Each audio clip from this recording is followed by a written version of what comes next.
Hi, Keon. What's up, man? What's up, Cosmo? What's good? So, thanks for coming out. I know you're here for my birthday, but Flew in on the red eye. flew in on the red eye from SF. SF, solid 45-minute flight. Yeah, so I guess we'll start just like, what do you do now? Like, what's your job? Yeah, Like, so had recently had a big change in terms of my career, I guess. So I was working as a sales development representative or business development representative, SDR, BDR.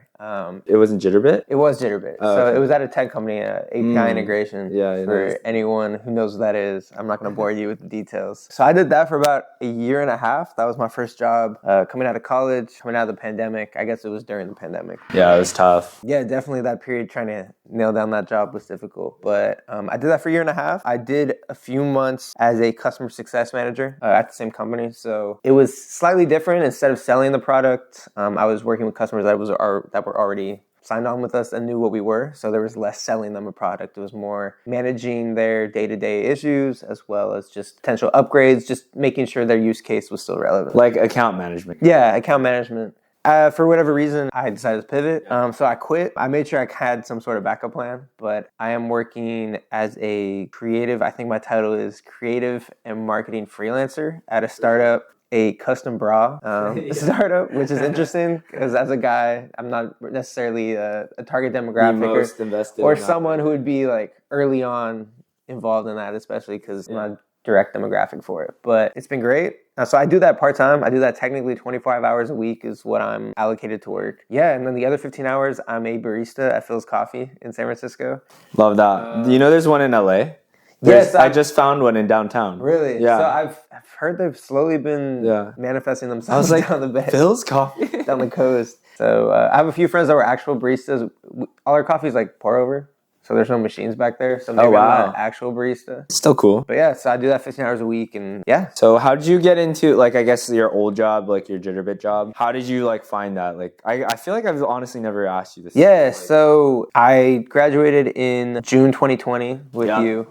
Yeah, and Juan over here. And Juan over there. And so we graduated June 2020, which obviously with everything shutting down was not the most tough. ideal. Yeah, so I was a communication major with a certificate in sports management. And I think my first instinct coming out of college was I would love to work for a sports team, like working for the Warriors or whatever it may be. That was like, in my back of my head, I was like, I thought that would be really cool. Graduated at a time where sports teams were definitely not hiring. And I think especially with like events, like everything's going virtual. Even like the smaller organizations, like maybe MLS teams or USL soccer teams, like they're just trying to stay afloat and like save as much money as possible. Well, there weren't even crowds at the time, like for sports events. Like, and even you saw with like big clubs like Arsenal England, they cut like 20% of their staff. So it just wasn't realistic to keep pushing the envelope, not pushing the envelope. They're pushing for that opportunity. Sorry, you got that phrase in my head. Yeah, so I eventually went home, lived with my parents, I think around July, and I was basically just sending applications out left and right. And at first I kind of was just doing it blindly. Like I didn't really have like a set agenda. I was kind of like, oh, that job looks kind of cool. I would go through spurts of like 2-3 hours. I'd look through, send a bunch of applications out, and then you get tired, and it wasn't exactly such a weird process. Yeah, concise thing. And then I had a couple companies. I think there was one media-based company in LA I got to second or third round of interviews for. And there was a few others, and I think I kind of realized I squared it down to my major's communication. I also did writing in college, so I had some sort of experience in terms of copyright and whatever it may be. So I started leaning towards marketing type stuff, potentially sales. That's when I kind of opened my doors. Like, okay, maybe I'll be good at sales. Yeah. I like talking to people. Yeah, and then eventually I had a family friend. They posted on LinkedIn about openings at Jitterbit. And I reached out and I said, hey, it was something like recent college, blah, blah, blah. And I was like, hey, perfect. We got in contact, obviously. So I had a reference, which obviously gave an advantage over, compared to like a lot of my friends in the space like that were looking to get a job at that time. I definitely had an advantage, just like I had someone that referenced me directly. So you applied with that reference? Yeah, they said, hey, this person's gonna apply. Here's the resume. Probably saw your resume. Yeah, and they definitely helped me prep in terms of like, here's what you got to look out for. I met with them a couple of times. Yeah, I reached out to someone else that used to work there as well. Just got to kind of lay down of what the company is. Went through the first interview with the sales manager, then the senior VP of sales, and then there's another person high up that I. So you did like multiple rounds? Yeah, it was 3 rounds. Oh wow, that's a lot of rounds. Yeah, so that was pretty much how it happened. And so then after that, yeah, I got the job in February 2021, and then I moved up to San Francisco March 2021. So yeah, I remember that was like very fast. That's sick though. Okay. So I guess it ultimately lies down to like, in any industry really, like networking and like knowing someone at that company, especially if you're applying, like hitting them up and be like, hey, like it's really about knowing someone there when you're applying, right? Yeah, and I think obviously not everyone's going to have a connection to something. Like you may want to have a dream job at a certain company and you're not going to have a connection there. So you got to you build your resume, you really prep for your interview, make sure. I had interviews and I had an interview in college that I was not qualified. I think it was an internship at like an ESPN-based show. I think I remember talking about it. Yeah. I got to the final round of interviews and like my resume did not stack up. It was that show, right? Yeah, High Noon. High Noon? Yeah. So I got to the final rounds. I had a really good, they had a written portion for the first application and I really spent time on it and I had details about the hosts and stuff like that because I watched the show. So I think stuff like that, if you don't have the connection, you really need to stand out. I think the biggest thing I learned was sending all these applications out that I didn't really care about, and I was half-assing them. I would take a template of a cover letter, and I'd send it out, and like everyone they see you tens to hundreds of those. Yeah, so I think the big thing is just like some of it's timing. Like we've had times at the old company where we needed other SDRs. You would think like, oh, if there's a bunch of people hiring, they wouldn't ask us. But they're like, hey, if you know anyone we need SDRs right now. So that makes me think, oh, not a lot of people are applying. I think part of it's luck with timing. If you send an application out when they need something, yeah, that helps. Especially 2 or 3 people could quit at a time at a company and they need people to come in ASAP. They might be a little more desperate and they might not be as picky. And then, but also if you have a reference, if you know someone, definitely don't be afraid to ask. Like I've talked to people. Yeah, I feel like that's the biggest thing. Yeah, I think at the end of the day, we've all been there in terms of trying to get a job, and like I hate interviewing for jobs. It's the worst. We've all done it. It's stressful. Like there's a big portion, like you're trying to impress these people that like it all feels like a big show sometimes. Yeah. So I think the biggest thing, we've all been there, and I think if there's someone you truly know and like you want to ask questions with and like pick their brain in terms of like, hey, how'd you get this job? Do you have any advice for me? Like I think that goes a long way. So I would say take every advantage you have, and if you don't, just make sure you have something that makes you stand out. Whether it's if there's a written portion of the application, really put something together that's like impressive and really catches someone's eye, whatever. It could be a large variety of ways. So do you think you kind of left that job because you didn't want that exact job, like you didn't want to keep doing that, or was it kind of an industry thing? Like why did you decide to leave? Yeah, so tech sales especially, I was never very technical. I was a communication major. Yeah. I did writing. Like that was like my extra. I wrote for the newspaper at UC Santa Barbara. So like Daily Nexus, baby. Daily Nexus. Shout out Existentialism. And I was writing like satire. I was writing like satire and remember that? Yeah, writing about your Iranian Mexican.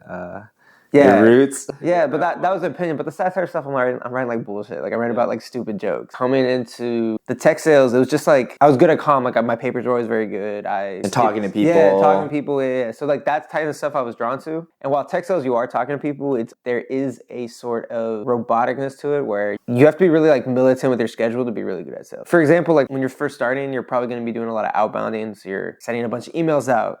You're doing some cold calls, and sometimes they're not like completely cold calls. Like there's someone there on the list for a reason. Like a lead, right? Yeah, like they signed up for something, and so they might know who you are. And sometimes you're doing just straight cold calls. Fuck, that's insane. And that takes it takes a special person, like a lot of courage to just. Yeah, and it's like going up to a girl at a bar. Like I don't know if it's what's worse. That first call was nerve-wracking. Like I was like, I don't want to do this. Like what if I sound stupid? And at the beginning, at first, I think I was kind of like, I'm gonna learn the job. I'm gonna get more confident. Like I'm just very normal. And I think after a few months, it just clicked to me that like I'm not super interested in what we sell. Like it just wasn't a field I was super interested in. It became a little mundane for me, and it became apparent just like seeing other people within my team. Especially we had this one guy. He was obsessed with sales. He would wait. He had this strict routine, and he was making LinkedIn posts that were like he's like providing tips. He's liking stuff. He was really active, and you could tell he really cared. And I was checking out a bit. It was just like you weren't into it as much as he was. I'm very good. Like I figured out how to do enough where I was doing my job, and I'm doing fine and there's no worry about me, I didn't necessarily excel. There wasn't like a passion there. Yeah, like this other guy was killing it. And like obviously if I put that energy into it and had that passion for it, yeah, I'm sure I could have done as well as he did. And I think sales, it's just like you put in that amount of work and you're obsessed with it, and a little luck, like you'll make your money because it's all commission based or whatever. So, but for me, it was kind of, I was stagnating. I had the same bonus at the end of each quarter. Like I wasn't really improving. And I think the biggest thing is like now with my new job, I'm doing a lot more creative stuff. There's things are different every day. I have different tasks. That's a good segue. Yeah. Your job now, like, do you feel like, you know, compared to your old job? I mean, I'm sure you're happier, but yeah. What do you think about the differences in between having like a freelance aspect to it versus like a full-time salary job like you had before? Yeah, so this one, I mean, my last job, I worked from home. We were fully remote. Yeah, even though I have some coworkers I still talk to today, it was different. Like, I actually got promoted to customer success manager, and that one we didn't really have a team. As you're an SDR, we had an SDR team. We'd have daily meetings, right? Like a sales team. There was a bit of community. You felt supported, and not that I didn't feel supported as customer success manager, but really a lot of it was just me by myself in my room on my laptop working. Look at this. Do you want a cup or? Okay. It was still very mundane. It wasn't like I was creating things by myself. It was, here are my tasks. I do that. I send my emails. I make my calls, and that's that. And I think I realized like 2 to 3 months into my new position at the company, I was like, okay, like even though it's a new role and I was excited for it, it wasn't what I wanted to do. And although the money was good and I was able to live in San Francisco comfortably, it just wasn't. So compare that to like now. How do you feel? Like? So now I have, even though we're very small, we have our own office at WeWork in San Francisco. Right. So I go there once or twice a week. And since it's a smaller company, the hours are much more relaxed. It's a much more relaxed just because it is from the ground up. There's not necessarily any strict... Why is this so disruptive? He just keeps like making faces at me, and then he'll just start like just putting his fingers on the heater thing. Right now, I'm just building my portfolio up. And when I have a lot of video stuff I'm putting together now. The role I have, I do a lot of video editing and copywriting. So it's like, man. Yeah. It's nice that you have that flexibility. Yeah. Like you can work fills, have that, and then you can have marketing, and you're still building skills. Yeah, I think the biggest thing also is because my hours at the coffee shop are different every week. My responsibilities at Radical are different every week. There's a sense of like, oh, I don't know exactly how this day's gonna go yet. I don't like having like a same routine every week. There is beauty in routine, obviously, and it's important, but I like having the unknown. Yeah, it's nice to kind of feel like every day might be different. I can't really get comfortable. I would say I'm a lot more stressed than I was at my old job, but I'm happier now. I feel like there's always that balance because I feel the same about my job too. Like I'm not like always stressed, but like I feel like if I were so comfortable, I'd be like bored. I'm not bored because it's like there's so much things always going on. That's a good way of putting it. I'm definitely not bored. Well, that's cool. I mean, I'm glad you're at that place where you understand like, you know, the money might not be exactly the same, but like you're still more happier. So you'd rather go for that. I guess entrepreneur tech, marketing is like kind of in the tech area. Yeah. What's like an envelope that you be pushing? It can be, you know, your job with Radical right now or Phil's right now, but it could also just be like something that you want to improve in the future, whether it be in tech. I mean, there's a couple things that come to mind in terms of, I mean, specifically as someone who's half Iranian, half Mexican, it's like pretty unique blend. And I think, a lot of companies you see, especially I think most of the older generation is changing drastically as the new workforce comes in, whether they're graduating college, and you see it, at least for me, like I've been half Iranian, half Mexican, like there wasn't any representation in, for example, like there's no half Iranian, half Mexican athlete, actor, like someone that in that capacity that I think I like necessarily could look up to per se. So just having more representation in all aspects is pretty cool, and I like being part of that. In general, I don't know if this necessarily answers your question, but I mean, there's no right. I think there is obviously a lot of financial investment and potential in tech right now. This might be like my own personal stake, but finding a way to participate in that without having to do the traditional sales, account management, blah, blah, blah, doing the stuff that I personally just wasn't for me. It didn't keep me motivated, and just finding a way to insert myself in that space in a creative aspect while also having an experience of doing the stuff that I found mundane, I think is really cool. And so maybe that's my own personal envelope. I don't know if that fully answers your question. No, but I guess that leans towards like the lack of creative opportunities in tech. Yeah. That's the sense I'm getting, is the fact that tech is very like sales and I mean, marketing has creative elements, but like it's very like rigid. I feel like. Yeah, I've seen like at my old company and even some of our rival companies. Like I see some of the ads, like they have accounts on. They have accounts on like TikTok. Yeah. I started seeing TV ads recently for a couple of companies in our space, and just like they're not very good. They're not like creative. I don't think they fully, and I think there is a balance that I don't have the answer to. Like I don't know how product is something that was marketable for social media per se, but I do think there is an oversight on some of the creative stuff and how to best utilize that aspect. And I think companies are starting to realize that a bit and just like constantly creating content like 2 to 3 times a week, that whether it's trying to incorporate, at least our product is a little more relatable than API integration now. But it was just like trying to insert ourselves in current trends, sounds, whatever may be on TikTok. And then also having our long form content that is actually informational and actually provides some of our strengths, reflects like the values of the company, was also important. So that's been really fun. It is work sometimes, and sometimes I do get like writer's block. Yeah, and I think that's a good way of putting it.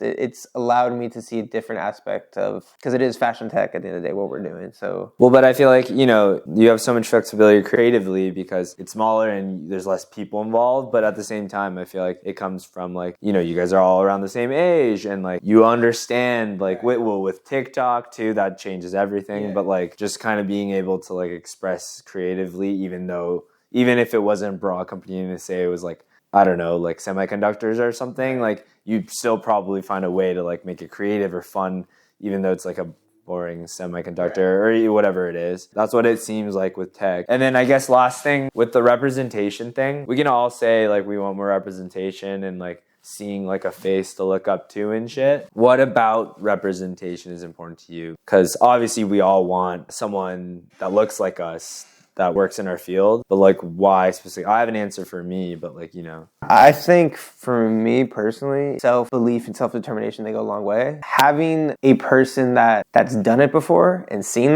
someone that's successful in some capacity of whatever they've chosen, whether that's a specific line of work, could be a social thing too. But my main point is just like, I think it would make me feel a lot better if I saw someone, someone else has done this. It's possible. Okay, so the feat of it is... Yeah, I think it's the insurance of like, here is a blueprint. Here is someone's done it. This is someone you can look to in terms of inspiration. You can like look at it analytically and say, this is how they did it. I can try to model that. The first person that goes through that door is now slightly open.